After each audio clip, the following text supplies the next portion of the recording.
সুপ্রিয় দর্শক মণ্ডলী, এটি একটি টমেটোর ক্ষেত। এটি আমাদের একটি প্রদর্শনী প্লট। এটি হচ্ছে অনাবাদী পতিত জমি ও বসত বাড়িতে আঙ্গিনা পারিবারিক পুষ্টি বাগান স্থাপন প্রকল্পের মাধ্যমে এটি করা হয়েছে। এটি টেকনোলজির নাম হচ্ছে মাচায় সবজি চাষ। এখানে টমেটো দেওয়া হয়েছে। দেখুন যে মাচায় কিভাবে টমেটো করেছে। এই যে টমেটোর ক্ষেতটি দেখুন, অত্যন্ত চমৎকারভাবে একটি মাচা দেওয়া হয়েছে। টমেটো আমরা জানি যে শুধুমাত্র লাঠি ঠেস দিয়ে বা স্টকিং করে গাছকে দাঁড়ায় রাখা হয়, কিন্তু এখানে সম্পূর্ণ একটি আলাদা একটি টেকনোলজি ব্যবহার করা হয়েছে। সেটি হচ্ছে যে মাচায় যেরকম করে দিয়ে সেভাবে দেখুন যে মাচার নিচে, এই যে মাচার নিচে ফাঁকা, একেবারেই ফাঁকা মাচার নিচে। এই যে দেখুন মাচা, টমেটো গাছগুলো আসলে মাচায় উঠে গেছে, তারপরে ব্রাঞ্চিং হয়েছে। দেখুন যে কী পরিমাণ টমেটো এখানে ধরছে সেটি দেখলে আপনারা আশ্চর্য হয়ে যাবেন। এই যে দেখুন, এই দেখুন কী পরিমাণে টমেটো।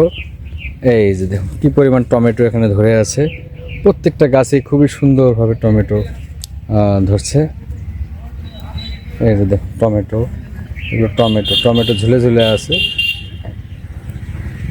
এটার এই টেকনোলজিটা হলো মাচায় চাষ। এখানে অনেক আগাম, এই টমেটো প্রায় ম্যাচিউর হয়ে গিয়েছে, এটা বাজারে চলে গিয়েছে। দেখুন এই টমেটো রয়েছে, সব গাছে টমেটো ধরছে, প্রচুর ফুল এসেছে। খুব শীঘ্রই হয়তো খুব ভালো পরিমাণ উপার্জন এখান থেকে আসবে। বাহুবলী, এটা জাত হচ্ছে বাহুবলী জাতের টমেটো, এখানে মাচায় করা হয়েছে। ইনি হচ্ছে টমেটো চাষি। কতটুকু জমি এখানে? জমি 7.5 শতক। 7.5 শতক। কয়দিন হলো লাগাইছেন? মাস 2 হয় প্রায়। এটা কি মাচায় আগেও করছেন? মাচায় অনেক আগে থেকে করি আমি। সবাই তো ঠেস দেয় বা এমনিতেই মানে কাঠি দিয়ে ঠেস দেয়, আপনি দেখছেন মাচায় তুলে দিচ্ছেন একবার লাউ ক্ষেতের মতো। মাচাই করলে মালটা নষ্ট হয় না, মানে পোকার হার খুবই কম। পোকার হার কম হয় না? মাচাই দিলে, আর এমনি মাটি দিলে, মাচাই দিলে নষ্ট হয় বেশি। কিন্তু মাচাই দিলে হয় কি মালটা ভালো থাকে, মালটা বড় আকার ধরনের বিক্রি, আমরা দুটো পয়সা বেশি পাই। আচ্ছা আচ্ছা, যাক ভালো। কতগুলো এখন তোলা শুরু করছেন কি? তোলা শুরু হয়, দেখো একটু যদি পাকতে আসছে তো, পাকতেছে। পাকনি একটু পাকো। এটা তো দাম পাওয়া যায় ভালো মনে হয় না? দাম ভালোই পাওয়া যায় মোটামুটি।